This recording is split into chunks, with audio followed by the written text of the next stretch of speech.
Hey guys, welcome back to another episode of r/IDontWorkHereLady, where you can find stories about some real oblivious people. So be sure to like and subscribe, and let's get into it. You want to call my manager? Okay, call him. This happened over a year ago at Walmart. For some context, on my days off, I have a blue Dickies work shirt I wear whenever I go out that has pins and patches all over it, as my sort of battle vest, if you will. This fact means that more than once I have been mistaken as a Walmart employee, which I normally just brush off, but this dude took it to another level. So I go to Walmart to drop my car off for an oil change. I decide that I'll walk through the store since it was hot out, then across the parking lot to a fast food joint for lunch. As I am walking down one of the aisles, I hear a grumpy, "Sir," from the other side over a pallet of products.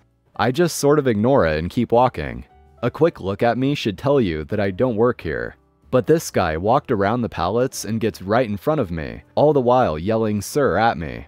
I stop because he's now right in front of me, and pop out one of my earbuds, to which this guy starts to go off on me. Are you going to f***ing help a customer or just f***ing ignore me? You shouldn't have your hat or f***ing headphones on at work. He yells. I just roll my eyes and say that was rude, but no, I will not help you. I then gestured at my lack of Walmart name badge and all the pins and patches on my shirt, trying to imply that I don't work here. Well, I want to speak to your manager. You shouldn't treat customers like this. I start to pull out my phone and scroll through my contacts, till I find my manager.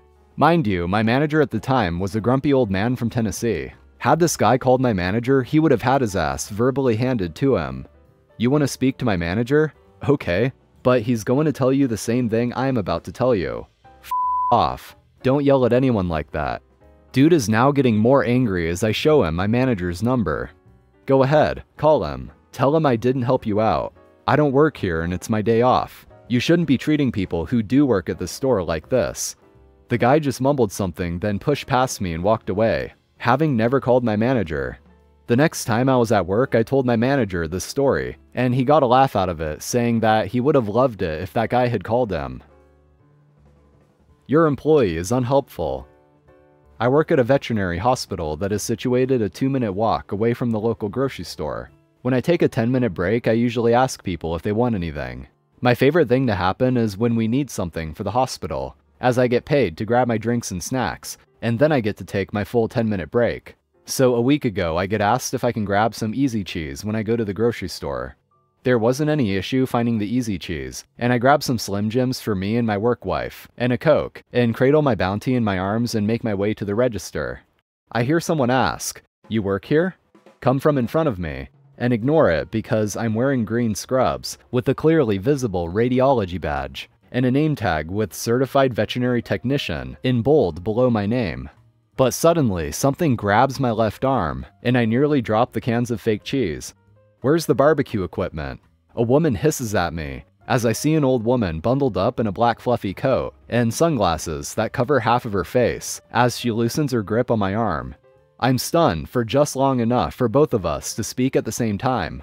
Don't know, don't work here. I say over her, "Well?" She scowls as she glances at my bounty, and seems to realize that the name tag doesn't have the name of the store spelled out, and my job isn't pharmacist or whatever. She huffs and leaves, and I quickly check out, assuming that this is the last I'll ever see or hear of her again. When I get back, I put away the easy cheese, and take my 10 as I enjoy a Slim Jim and read some comics. I'm a little confused and worried when I go to clock in, as some of my coworkers are staring at the camera, a little worried there's an emergency. I check it out and see the lady in the front lobby, with her buggy blocking the door, holding her massive amount of one grocery bag.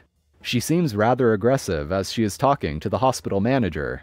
I ask what's going on, and they said she came in about a minute ago and demanded to talk to a manager. After standing around for a minute wondering what they were talking about, she leaves, finally letting in a tech appointment with their cat. My manager comes back confused and asked what happened, and I told that the woman grabbed me and asked where something was, and I told her I didn't work there and didn't know. Manager tells me the old woman said that I was very rude to her and yelled at her and was unhelpful, and that she should hire or train people to be more helpful and fire me. She said she told the woman that doesn't sound like me, as I have never raised my voice at work, that they do not work for the grocery store, nor are cross-trained with the grocery store, therefore do not need help with customers of a different establishment, and tried multiple times to get the woman to move her buggy. So she was observant enough to be able to tell that OP worked at the vet, but somehow still couldn't grasp the concept that it's not OP's job to help people at the grocery store? I'm a bit confused by this logic. I think she might have understood her own mistake and just wanted to try to get OP in trouble, so she went out of her way to go to OP's actual job to complain. But either way, there's probably not much sense to make about what she might have been thinking. I guess I volunteered. I have to get some regular medications from the pharmacy, which involves using a script and waiting for the pharmacist to sort it out. Usually this will take about half an hour, just because the pharmacy is always busy with other people's stuff as well. I also have to take hay fever medication every day, and because I have to cycle through them, some work better at different times of the year. I generally know a bit about the ones they have stocked at the pharmacy. The waiting area for prescription meds just so happens to be in front of the hay fever medication. I am a naturally introverted person, and will often avoid unnecessary social interaction. But I also like to be helpful where I can, especially if someone looks confused. This is one of those times, but it kinda dominoed on me. So it was about 10 minutes into my wait, when a 20-something man was looking at the hay fever medication, with sheer bewilderment on his face. After a couple minutes of his indecision, I stepped in to offer my help. "You seem lost, what are you after?" I asked. Just like something for a runny nose," the man said. "Is it an all-the-time thing or just occasionally?" "It's just on and off. I would recommend the Telfast since it's the cheapest and works the best for snot." He looked at it for a couple seconds, shrugged, went on his way reading the box, and I thought it was a job well done, and went back to waiting. Or so I thought. A second later, I get a hesitant tap on the shoulder. A 20-something lady says, "Excuse me, do you know which one I should use for everyday use?"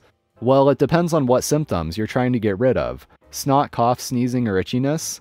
I guess mostly itchiness, but occasionally cough. You could go with either Zyrtec or Nasonex. If it's mostly itchiness, I would recommend Nasonex, as that works best for me. But if you don't like nasal spray, Zyrtec does well. I think I'll go with the Zyrtec. I have not done nasal spray before. Thank you. Not a problem, I say. Looking around, I see a couple looking hopeful in my direction. With an internal sigh, I ask if they need help. "You wouldn't happen to know where baby formula is?" the couple asked. Not exactly.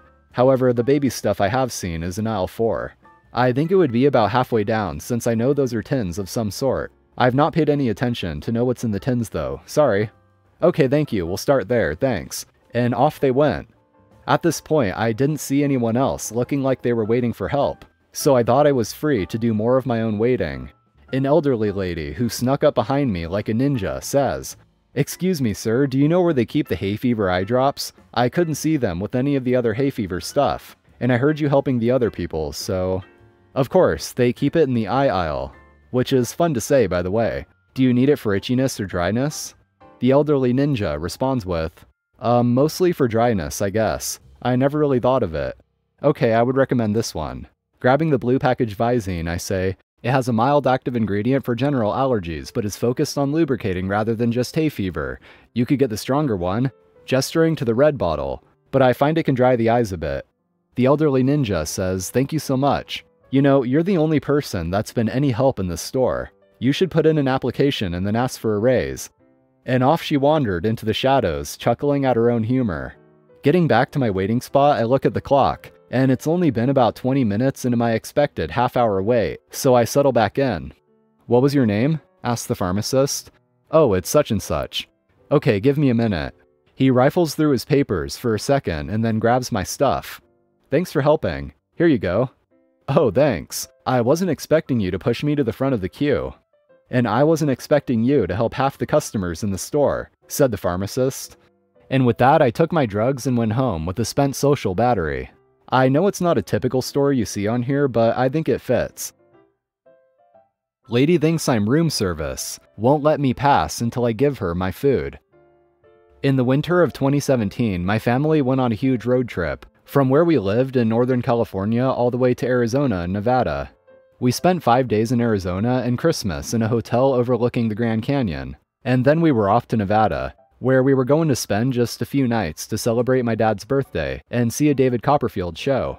We ate dinner at an adjoining restaurant called the Wolfgang Puck, And then my parents left my sister and I, 14 and 16 at the time, to go to their hotel room alone, so long as we got them some dessert and were back to our room within the hour. We got Black Forest chocolate cake and some rum and raisin ice cream, and headed back upstairs, along with the leftover food from dinner. When we reached the 8th floor, we stepped out and began walking to our room, down the hall and to the right. Just as we turned the corner, a door to our left opened. An irate-looking woman stepped out, tapping her foot impatiently and staring expectantly at us. Finally, it should not take you over an hour to deliver some goddamn cake. What do you... I begin to say. She grabs for the food I'm carrying, the dessert. My sister had the leftovers. Give those here. I'm a paying customer. I won't stand for you mouthing off like that, the lady said. Hey, what are you doing? That's my food. I jerk back. My sister is already several feet back, looking amused but also worried. Probably about the cake, not me. Listen, I don't want to hear your excuses. Another word out of either of you and I'll have you reported. Swear word faucet engaged, I say. What the ever-loving f*** are you on about? We are f***ing guests at the hotel and you better stay the f*** back. A waiter comes around the corner. In front of him is a huge cart that is literally piled with food. Hello? I heard yelling. Is something wrong? The waiter asked. Before I can get a word in, the lady says, your dumbass employees not only came an hour late with my food, but they are now being argumentative and are refusing to give me the food. Are you in charge around here? Maybe you can talk some sense into them.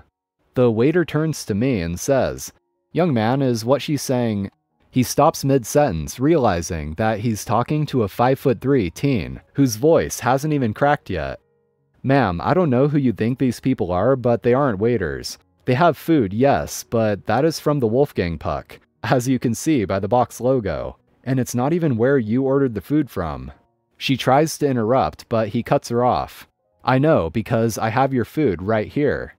The lady goes pretty red and shuts up right away. After that, the waiter told us to wait a bit further down the hall, and finished up giving the lady her dessert. He came back to us. He escorted us to our rooms, and for the most part, that was the end of that. We did get some free breakfast cards, delivered to our door early the next morning, but we were leaving for a lunch engagement on our drive home, and there was no time to use them. You picked the wrong guy. I finished my day at a city police station at the same time as shift change. I left the building talking to 4 other people, a detective carrying a briefcase with the department markings on it, and 3 uniformed officers. I'm dressed business casual carrying a toolkit and a box of parts. Note, I'm a field service engineer, computers. We get to the street and start to go our separate ways, so I'm about 5 feet away when a car pulled up, passing the 4 officers and stopping in front of me. The passenger window is down and I hear, "Excuse me, officer." I bend down to look into the car. I see a gold badge and hear, "Where do I park for the police station?" The ID shows his rank, so I referred to him as Captain when I gave him directions to the proper parking lot, while hearing multiple "what the hell" comments from others. As the car pulled away, I couldn't help myself, so I turned to the other guys and said, "I guess I'm the only one of us that looks like a cop." That's going to be it for today, everyone. Thank you for watching. Be sure to drop a like, I'd really appreciate it. And also subscribe to the channel for more. So I'm out of here. Have a beautiful day, and I'll see you all next time.